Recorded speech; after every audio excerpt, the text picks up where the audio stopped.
Hello दोस्तों and welcome to my channel. दोस्तों, अगर आप एक इंजीनियर हो, टेक्नीशियन हो या फिर किसी भी तरीके से कोई इलेक्ट्रिकल सिस्टम में आप काम करते हो तो आपको पता है कि करंट को सेफली और एक्यूरेटली मेजर करना कितना इंपॉर्टेंट टास्क होता है। तो उसी के लिए दोस्तों हम यूज़ करते हैं क्लैंप मीटर। तो आज के इस वीडियो में हम इसी वर्साटाइल टूल के बारे में बात करेंगे जो कि आता है काइविट्स की तरफ से, जिसका मॉडल नंबर है HT206D। तो दोस्तों, इससे हम AC करंट भी मेजर कर सकते हैं, DC करंट भी मेजर कर सकते हैं बिना सर्किट को ब्रेक किए, बिना वायर को कट किए। जस्ट हमको इसको वायर पे क्लैंप करना होता है और ये हमको करंट की वैल्यू उस वायर में से दे देता है। और साथ ही साथ इस वर्साटाइल टूल से हम वोल्टेज मेजर कर सकते हैं, AC DC, रेजिस्टेंस मेजर कर सकते हैं, frequency, duty cycle, capacitance, continuity, बहुत सारी चीज़ें हम इससे मेजर कर सकते हैं। तो चलिए वीडियो को शुरू करते हैं। दोस्तों, वीडियो शुरू करने से पहले बता दूं, मेरा नाम है यासिर अरफात, चैनल का नाम है मल्टीफिजिक्स। मैं ऐसे ही वीडियोस बनाता रहता हूं, तो इसलिए आपसे रिक्वेस्ट है कि चैनल को सब्सक्राइब कीजिए, वीडियो पूरा देखिए, वीडियो अच्छा लगा तो वीडियो को लाइक कीजिए। तो चलिए वीडियो को हम शुरू करते हैं।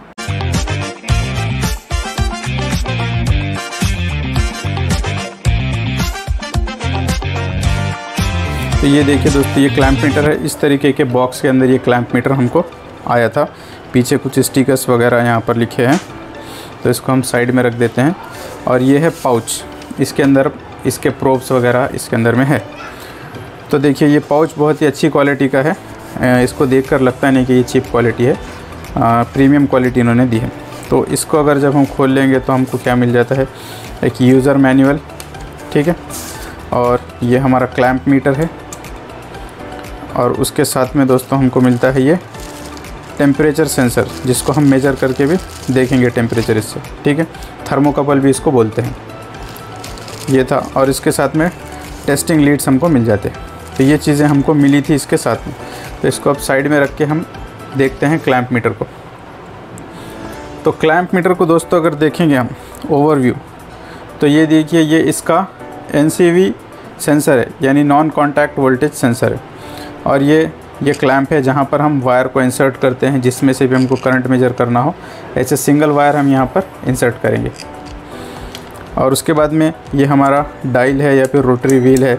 करंट मेजर करना हो, वोल्टेज मेजर करना हो, रेजिस्टेंस, तो हम इससे स्विच करके सेलेक्ट कर सकते हैं फंक्शन को, ठीक है। ये ट्रिगर है इस जॉ को ओपन करने के लिए क्लैंप को। यहाँ पर डेटा होल्ड का बटन है और नॉन कॉन्टैक्ट वोल्टेज के सेंसर को ऑन करने का बटन है। और यहाँ पर 3 बटन्स हमको मिल जाते हैं। पहला बटन है हमारा 0 या फिर function select button, max min, और ये LCD बैकलाइट ऑन करने और फ्लैश लाइट ऑन करने के लिए। यहाँ पर फ्लैश लाइट भी हमको इसके साथ में दी गई है। तो चलिए मैं आपको पहले फ्लैश लाइट ऑन करके दिखाता हूँ। ये हमने क्लैंप मीटर को ऑन किया। अगर इसको हम एक बार प्रेस करेंगे तो बैकलाइट ऑन होगा, फिर से प्रेस करेंगे तो बैकलाइट ऑफ हो जाएगा। इसको होल्ड करके रखेंगे तो ये देखिए फ्लैश लाइट या टॉर्च लाइट ऑन हो गया। फिर से इसको 2 सेकंड होल्ड करेंगे तो ये फ्लैश लाइट ऑफ हो गया। अब अगर हमको नॉन कॉन्टैक्ट वोल्टेज डिटेक्टर को ऑन करना है तो इस वाले बटन को जो साइड में है डेटा होल्ड का, प्रेस करना होगा 2 सेकंड के लिए। तो देखिए NCV यहाँ पर लिख के आ गया, नॉन कॉन्टैक्ट वोल्टेज। तो जब कभी भी हम इसको AC सप्लाई के करीब में ले जाएंगे, ये देखिए, अगर सप्लाई लो होगा तो L लिख कर आएगा, और जैसे ही सप्लाई हाई हो गया तो इसके अंदर एक ऑरेंज कलर की लाइट आएगी और H भी लिख कर आएगा। तो हम किसी वायर में सप्लाई है या नहीं इससे चेक कर सकते हैं। फिर से ये मोड को अगर ऑन करना है NCV, तो इसको होल्ड करना होगा 2 सेकंड, तो ये मोड ऑन हो गया, सॉरी ऑफ हो गया, ठीक है। उसके अलावा डेटा होल्ड भी करना है। जैसे हमने अगर कोई रीडिंग ली और हम रीडिंग फ्लक्चुएट हो रही है, तो अगर हमने इसको एक बार प्रेस किया तो आप देख सकते हैं H यहाँ पर लिख के आया इसमें, तो डेटा होल्ड हो जाएगा, रीडिंग चेंज नहीं होगी।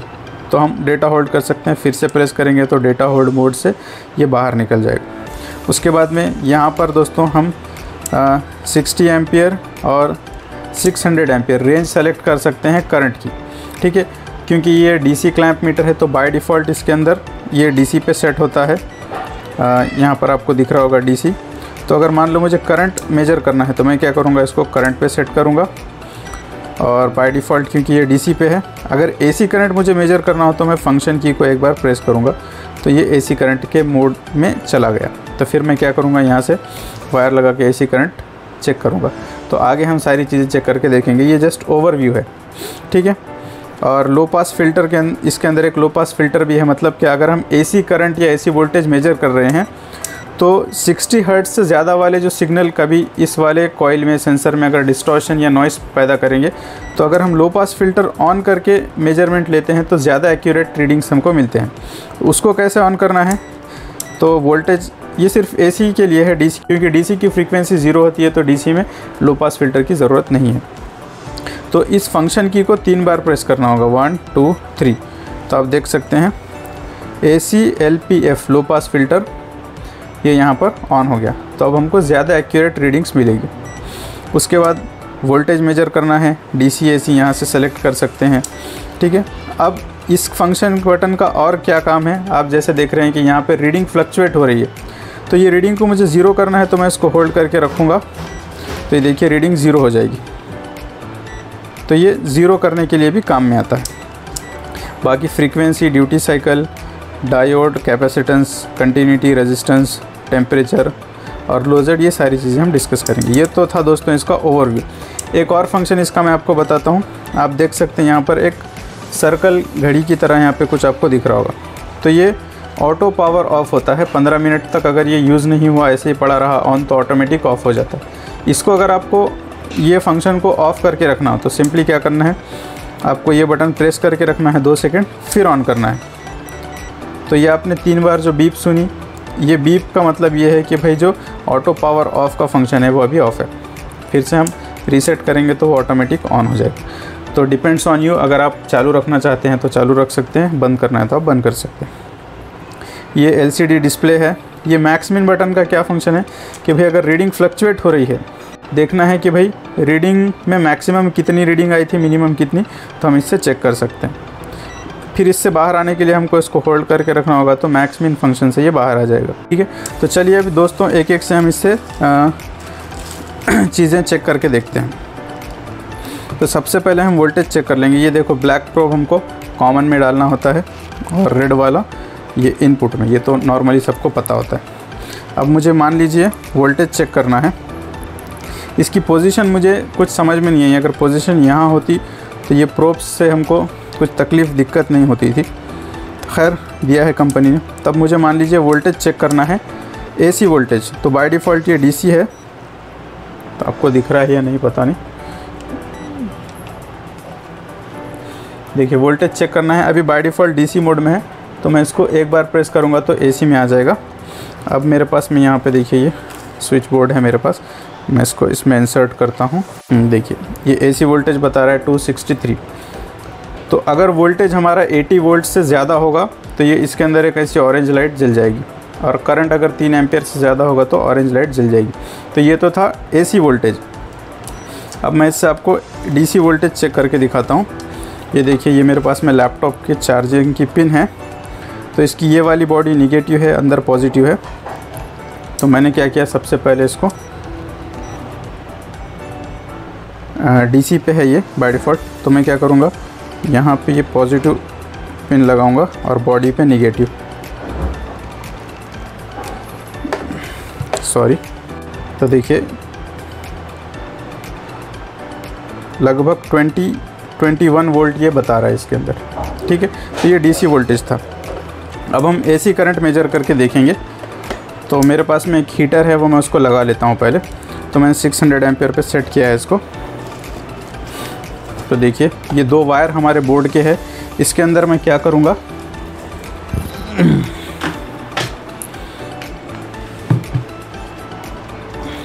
मेरा वाटर हीटर है, इसको मैं कनेक्ट करूँगा। देखिए ये वाटर हीटर है, मैंने इसको अभी ऑन किया। पहले हम ये लीड्स को निकाल लेते हैं। अब देखिए किसी एक तार में से, हमको दोनों नहीं, किसी एक तार में हमें इसको सेट करना है। तो ये सॉरी अभी DC में है, इसको मैं AC में करता हूँ।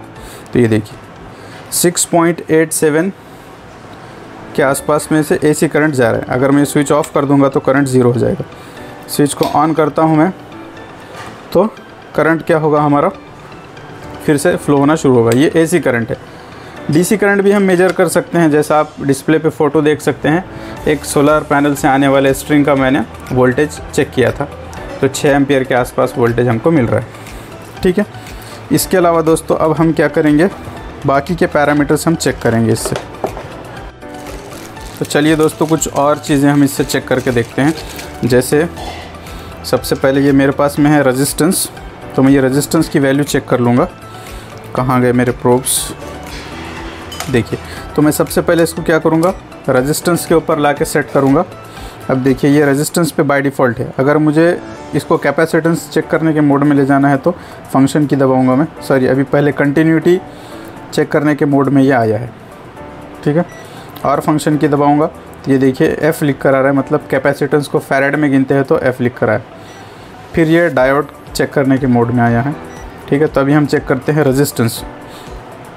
तो मैं क्या करूँगा, रेजिस्टेंस को यहाँ पर मैंने पकड़ा और दूसरा प्रोब यहाँ लगाया। तो देखिए ये थोड़ा सा टाइम लेता है। ये 330 ओहम का रेजिस्टेंस है। तो देखिए 324 इसकी रीडिंग आ रही है, ठीक है। तो ये रेजिस्टेंस था। एक और रेजिस्टेंस हम चेक कर लेते हैं, 2 है मेरे पास में। देखिए ऑटोमेटिक डिटेक्ट करता है। तो ये 1K का रेजिस्टेंस है, 0.99 यस, थोड़ी सी उसके आसपास रीडिंग आ रही है। हाँ देखिए 0.988, तो लगभग 1 किलो ओहम के उतना उसका वैल्यू है। अब मुझे चेक करना है कंटिन्यूटी। तो सिंपल है, देखिए जब किसी वायर वगैरह में से हमको कंटिन्यूटी चेक करना है, अगर उसका रेजिस्टेंस 30 ओहम से कम होगा तो ये बीप करेगा, ठीक है। अब मैं क्या करता हूँ, जाता हूँ मैं कैपेसिटेंस चेक करने के मोड में। तो ये देखिए ये कैपेसिटेंस जो है इसकी वैल्यू है 470 माइक्रोफैरेड। तो मैं क्या करता हूँ, इसका देखिए ये वाला टर्मिनल निगेटिव है, तो यहाँ पर मैं क्या करता हूँ, पॉजिटिव टर्मिनल को एक हाथ से पकड़ेंगे, दो हाथ से पकड़ेंगे तो हमारे बॉडी का भी कुछ मेजरमेंट के अंदर आ जाएगा। तब देखिए ये कैपेसिटेंस यहाँ पे मेजर हो रहा है। तो हमने इसको सेट कर लिया पहले कैपेसिटेंस चेक करने के मोड में। अब मैंने प्रोब्स को यहाँ पर लगाया, तो ये देखिए अभी वैल्यू चेक हो रही है।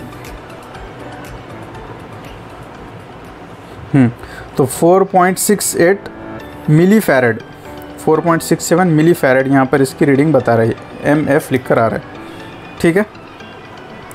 ये है। और एक दूसरा कैपेसिटर है, ये भी चेक कर लेते हैं हम। तो मैंने पॉजिटिव और ये यहाँ पे लगाया, तो ये देखिए अभी मेजर हो रहा है ये, हाँ 453 माइक्रोफैरेड, 453 माइक्रोफैरेड बता रहा है। और ये 470 माइक्रोफैरेड का कैपेसिटेंस, तो लगभग वैल्यू सेम है, ठीक है। इसके अलावा अब हम चेक कर लेते हैं टेम्परेचर।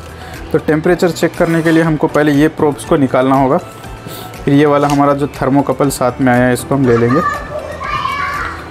देखिए। तो ये प्रोब रेड वाला रेड में, ब्लैक वाला ब्लैक में हमको इंसर्ट करना है। ये ब्लैक मैंने इंसर्ट कर लिया, रेड वाला मैंने रेड में इंसर्ट किया। अब देखिए ये मेरे पास में थोड़ा सा बर्फ़ है, मैं इसका टेम्परेचर आपको दिखाता हूँ। पहले टेम्परेचर पे हमको इसको लेकर आना होगा। तो अभी फ़ारेनहाइट में अगर मुझे डिग्री सेल्सियस में चाहिए तो मैं फंक्शन की प्रेस करूँगा, तो अब ये हो गया डिग्री सेल्सियस के मोड में। बैकलाइट ऑफ करता हूँ, देखिए। तो ये बर्फ़ के ऊपर मैंने जैसे ही रखा तो ये लगभग थोड़ा सा बर्फ़ है, इस वजह से 4 डिग्री सेल्सियस 3 डिग्री सेल्सियस के आसपास इसका टेम्परेचर 2 तो ये बता रहा है, ठीक है। अब मैं क्या करता हूँ, मैं नॉर्मल वाटर ले लेता हूँ। ये देखिए नॉर्मल वाटर है, इसके अंदर मैंने इसको इंसर्ट किया, तो 26 डिग्री सेल्सियस इसका टेम्परेचर हमको बता रहा है, ठीक है। वापस से मैं थोड़ा सा बर्फ़ ले के मैं आपको बताता हूँ। बर्फ़ का टुकड़ा ज़्यादा भी नहीं है मेरे पास। ये देखिए बर्फ़ पे अगर मैं रखूँगा तो टेम्परेचर ड्रॉप हो रहा है, तो काफ़ी सेंसिटिव इसका टेम्परेचर सेंसर है। तो जो रेफ्रिजरेटर का काम करते हैं टेक्नीशियन, उनके लिए ये काम में आता है, ठीक है। अब देख लेते हैं ये लो जेड वैल्यू क्या है। जब लो जेड वैल्यू पर आकर हम वोल्टेज चेक करते हैं तो जो क्लैंप मीटर का खुद का रेजिस्टेंस है उसका इफ़ेक्ट कम हो जाता है और रीडिंग हमको थोड़ी सी एक्यूरेट मिलती है वोल्टेज की। तो इस वजह से लो जेड फंक्शन इसके अंदर दिया गया है। बाकी दोस्तों बिल्ड क्वालिटी की बात करें तो बहुत ही बढ़िया बिल्ड क्वालिटी है इसकी। और अगर आप एक इलेक्ट्रिशियन है, सोलार इंस्टॉलर है, कोई भी है, तो ये डिवाइस आपके पास में होना ज़रूरी है। हाँ थोड़ा सा महंगा है, ये तकरीबन 4000 के आसपास आता है। तो आप देखिए अगर आपको नीड है तो आप ख़रीद सकते हैं। बाकी मैं इसको रिकमेंड करूँगा आपको लेने के लिए, क्योंकि रीडिंग्स वगैरह आती है अच्छे से और इसकी क्वालिटी वगैरह भी ठीक ठाक है। वीडियो अच्छा लगा तो वीडियो को लाइक कीजिए। मिलते हैं अगले वीडियो में। Thank you.